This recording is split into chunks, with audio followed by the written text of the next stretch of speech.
संच या प्रकरणामध्ये कालच्या तासाला आपण संच म्हणजे काय, संचची व्याख्या, ज्या समूहातील घटक नेमक्याने अचूक आपल्याला सांगता येतात अशा समूहांना संच असे म्हणतात. ए टू झेड कॅपिटल अक्षराने संच दर्शवले जातात. संचातले घटक हे लहान लिपीतील इंग्रजी अक्षराने दर्शवले जातात.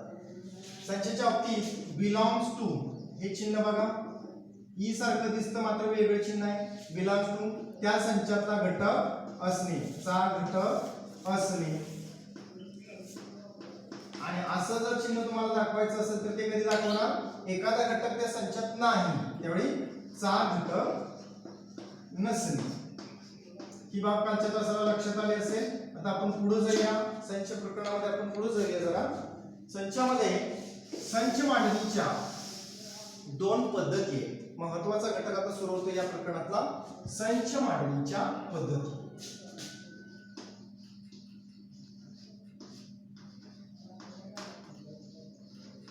मांडणीच्या पद्धती. संच मांडणीच्या पद्धतीमध्ये आपल्याला दोन पद्धतींचा अभ्यास करायचा आहे. पहिली जी पद्धत आहे त्या पद्धतीचं नाव आहे, पहिली जी पद्धत आहे पहिल्या क्रमांकाची, तिला यादी पद्धत म्हणायचं.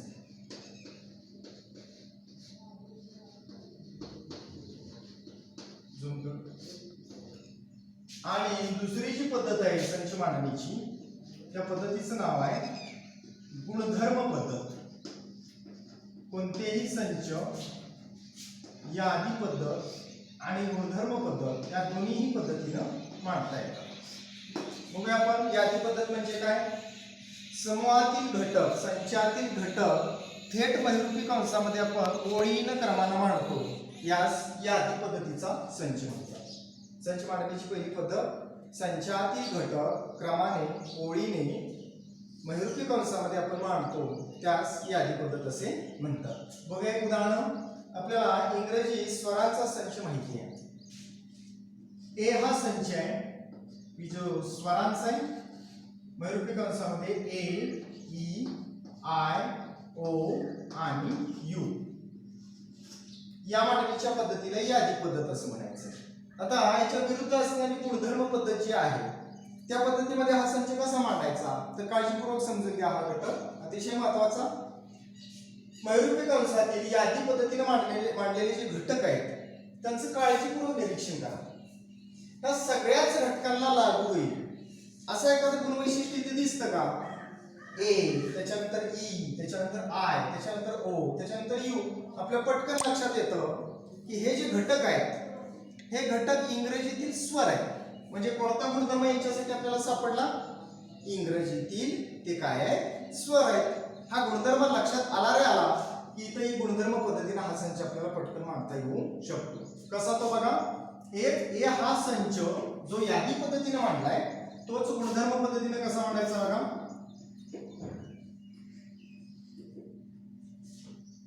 नेहमीप्रमाणे ए बरोबर महिरूपी कंसामध्ये या सर्व घटकांसाठी निदर्शक म्हणून ठरणारा किंवा जो म्होरक्या म्हणतो आपण, सर्वांसाठी समान असं एक इंग्रजी अक्षर ह्या सर्वांसाठी आपण वापरतो. ते इंग्रजी अक्षर आपण कोणतं वापरतो, एक्स. त्याच्या पुढे मुलांनो बार लिहायचं आहे.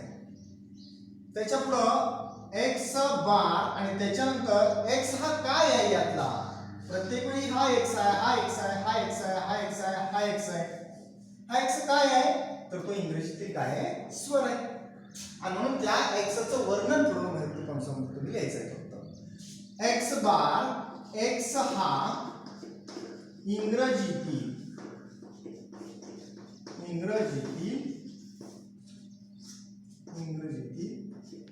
स्वर आहे.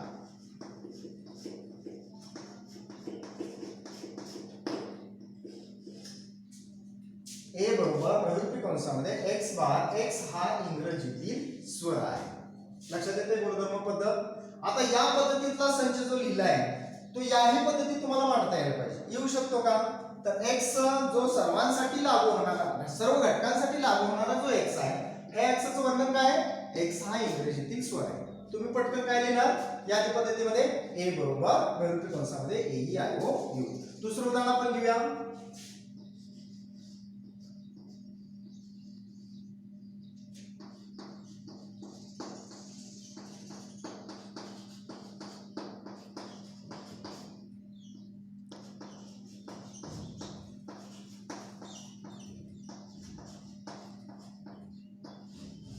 बघा हा संच बी बरोबर ताना पी ही नी पाजा.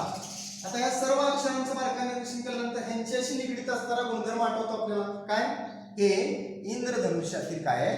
रंग आहे. 7 रंग आहेत, 7 रंग आहेत. हे गुणवैशिष्ट्य जर सापडलं तर तेच लिहायचं आपण इथं गुणधर्म पद्धतीने कंसात. बी बरोबर मयूरपी कंसामध्ये एक्स बार, एक्स हा इंद्रधनुष्यातील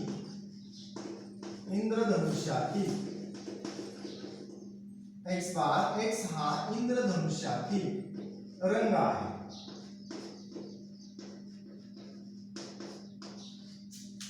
ठीक आहे. पुढचं उदाहरण घेऊया यादी पद्धतीचे. तेच आपण गुणधर्म पद्धतीत कसं लिहायचं ते अभ्यासणार आहे. सी बरोबर, सी हा संच कशाचा आहे? सी बरोबर मयूरपी कंसामध्ये 1 2 3 डॉट डॉट डॉट अनंत. बघा घटकांचं बारकाईने निरीक्षण केल्यानंतर 1 2 3 4 5 असं अनंतापर्यंत जर अंक आहेत तर या सगळ्यांशी निगडित एक गुणधर्म आपल्याला इथं दिसतो. कोणता? हे सगळे जे अंक आहेत ते काय आहेत? नैसर्गिक संख्या आहेत. आणि म्हणून आपण नैसर्गिक संख्येला शब्दामध्ये लिहिण्याच्या ऐवजी नैसर्गिक संख्यांचे प्रकार आपण कॅपिटल इंग्रजी अक्षराने पण दर्शवतो. नैसर्गिक संख्याला नॅचरल नंबर म्हणतात. म्हणून कॅपिटल एन. सी बरोबर मयूरपी कंसामध्ये X bar, x belongs to capital N. आता ह्याचा अर्थ काय? एक्स हा नैसर्गिक संख्या संचातील घटक असला पाहिजे. नैसर्गिक संख्यामध्ये कोण कोण मोडतं? 1 2 3 4 सर्व अनंतापर्यंतचे आहेत.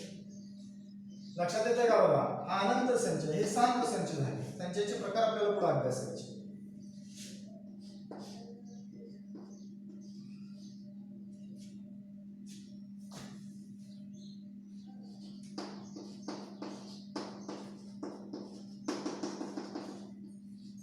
अनंत 0 1 2 3 4 डॉट डॉट डॉट अनंतापर्यंत. हा संच आपण कसा लिहूया? गुणधर्म पद्धतीमध्ये. आपल्या लक्षात आलंय डी हा संच मी लिहिणार आहे. डी या संचातील घटक पाहिले तर त्याची सुरुवात 0 पासून आहे. 0 1 2 3 4 अनंतापर्यंत आहे. हा संख्याचा कोणता प्रकार झाला? पूर्ण संख्या. पूर्ण संख्याला इंग्रजीमध्ये काय म्हणतात? Whole numbers. त्यातलं पहिलं अक्षर डब्ल्यू. म्हणून आपण काय लिहायचं? X bar, x belongs to W. ठीक आहे. अनेक उदाहरण आपल्याला घेता येतील. आपल्या मनाची उदाहरण तयार करता येतात. डी नंतर ई संच बघा. ई बरोबर मयूरपी कंसामध्ये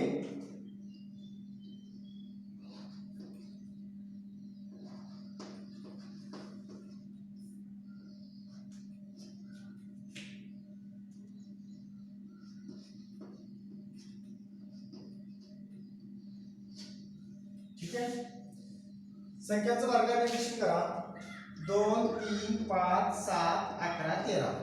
2 3 5 7 11 13. आपल्या लक्षात येतं त्या सगळ्या ज्या संख्या दर्शवलेल्या आहेत त्या कसल्या संख्या आहेत? मूळ संख्या आहेत. कसल्या संख्या आहेत? मूळ संख्या. पण अनंतापर्यंत आहेत का या? नाही. आणि म्हणून मूळ संख्यांच्या बाबतीत ह्या कितीपेक्षा लहान आहेत? ह्याच्या पुढची 13 नंतरची मूळ संख्या कोणती? 14 नाही, 15 नाही, 16 नाही. त्याच्यानंतरची कोणती येते? 17. आणि म्हणून याचं वर्णन आपण कसं लिहूया? या मूळ संख्या आहेत मात्र 17 पेक्षा लहान असणार आहे. म्हणून इथं वर्णन येईल ईचं. ई बरोबर मयूरपी कंसामध्ये एक्स बार, एक्स ही मूळ संख्या किंवा असं लिहूया 17 पेक्षा लहान मूळ संख्या आहे. 17 पेक्षा लहान मूळ संख्या आहे.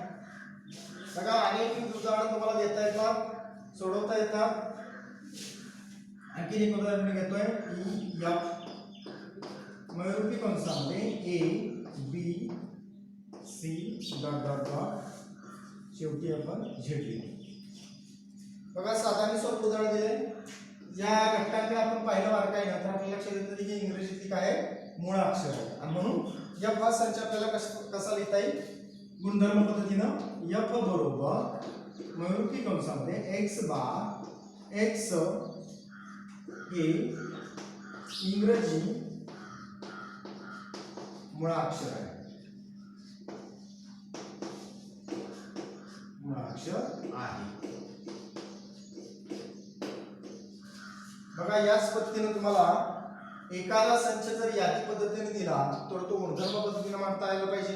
एखादा संच गुणधर्म पद्धतीने दिला तर तो तुम्हाला यादी पद्धतीने सुद्धा मांडता यायला पाहिजे. अतिशय महत्त्वाचा असणारा जो घटक आहे याचा आपण घरी सराव करायचा आहे. आणखी उदाहरणं पुढच्या तासाला घेतली जातील. त्याच्यानंतर आपल्याला सराव संचाचं काम दिलं जाईल. धन्यवाद.